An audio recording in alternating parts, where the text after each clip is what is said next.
Uh, I wanted all of us to imagine for a moment if it would be possible somehow to pull 500,000 people out of poverty overnight. I want us to imagine what it would take if 500,000 people could speak up to bad bosses and not fear being deported or abused or imprisoned. Imagine if a million people could stand up if they were facing racial violence, gender violence, being mistreated by their landlords. Imagine if 500,000 people could get access to healthcare without fear of being jailed.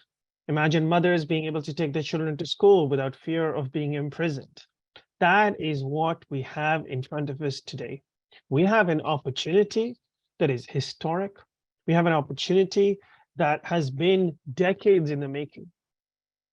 For those of you who have been in these meetings before, who haven't been following along, what we are seeing right now is that the federal government of Canada is about to create something called a regularization program, which means a program to give permanent resident status to undocumented people.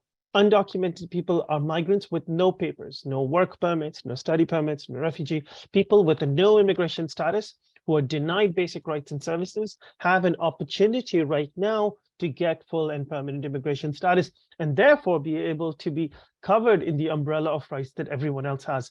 That is the historic opportunity that is in front of us. Now, we have been fighting for this for years, and we have been following on the footsteps of people who've been fighting for it in decades.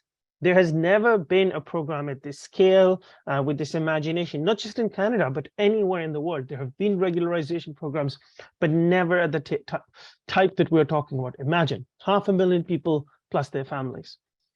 And we are very close. On January 23rd, less than a week from today, is a federal Liberal cabinet retreat. That means all the federal ministers, these are the 38 people responsible for various ministries, are meeting in Hamilton, Ontario. At that meeting, the Minister of Immigration is going to say to them, are we ready to move ahead with regularization? If everyone says yes, they're going to schedule one final meeting in potentially the next few weeks, and a final decision will be made. But if a few people say no, then this process will continue. They'll schedule more meetings, they'll have more debates, and will likely water this down. And by watering it down, I mean they will exclude a lot of people. Hundreds of thousands of people potentially could be left out. So we have a very clear task in front of us.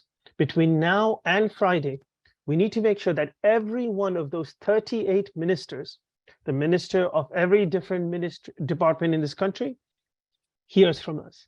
That means they need to get thousands and thousands of emails.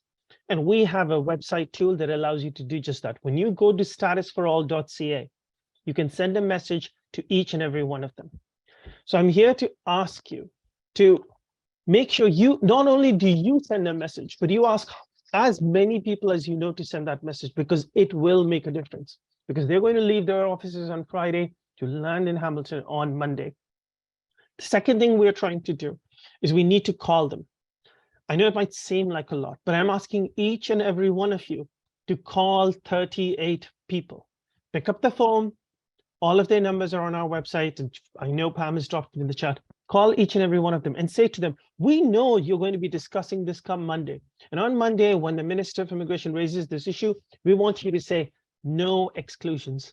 Everyone with their family, status for all, because a fair society is one with equal rights, and equal rights are not possible when so many people are excluded from the basic permanent resident status. We need to make sure that hundreds of people have called them. And then finally, on Monday, January 23rd, those of you who are near Hamilton, we would urge you to join us. There are buses that are leaving from Toronto. You can also sign up for that there. And so we urge you, all of you, to be able to take this action. You know, rarely can we say sign a petition and it'll make a difference. Rarely can we say your phone call makes a difference. There is a meeting. And at that meeting, there are two possible ways for them. As I said, they can either choose to say, sure, we're good to go, then schedule a meeting and we're on, and then we can actually start making this program. Or they can go ahead and, you know, continue to kick this ball down the road as it has been for decades. And we have a government that is, you know, in a minority position federally, that is facing inflation and the recession. We need to get this done. We need to get this done now. We have never been this close, but we may never get this close again. So we need each and every one of you, make that phone call, send that message. If you're in Toronto, I know it's a hard day. It's Monday, it's lunch hour. If you're in Hamilton, come through. If you're in Toronto, get on the bus, take that day, come through.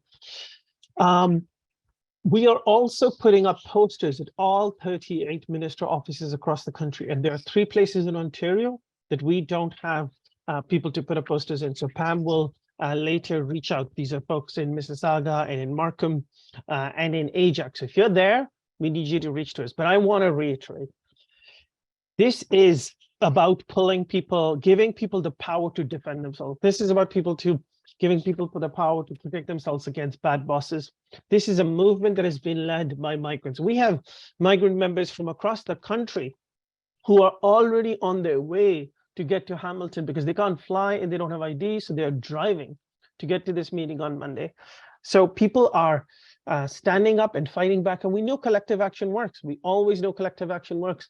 In December of this year, on December 16th, we stood up and started fighting for 2 people's deportations, Fatuma Najuma, an undocumented mother, Abu Hana Mustafa Kamal, an international student, and both their deportations were stopped when thousands of us stood up. It's possible. It's possible. But imagine if we could stop all deportations. Because if we win, no more deportations, no more imprisonment of people, no more exploitation, no more abuse. It is a hard fight. This moment matters. So make that phone call, send that message, put up that poster, show up in Hamilton. And even if they choose to kick the ball down that road on that 23rd meeting, if they choose not to commit to it, and we'll find out, we will keep fighting. So stay with us for the long run, stay part of the fight. And soon, even if it doesn't happen next week, we are going to make sure that we win full and permanent immigration status for everyone. Thank you.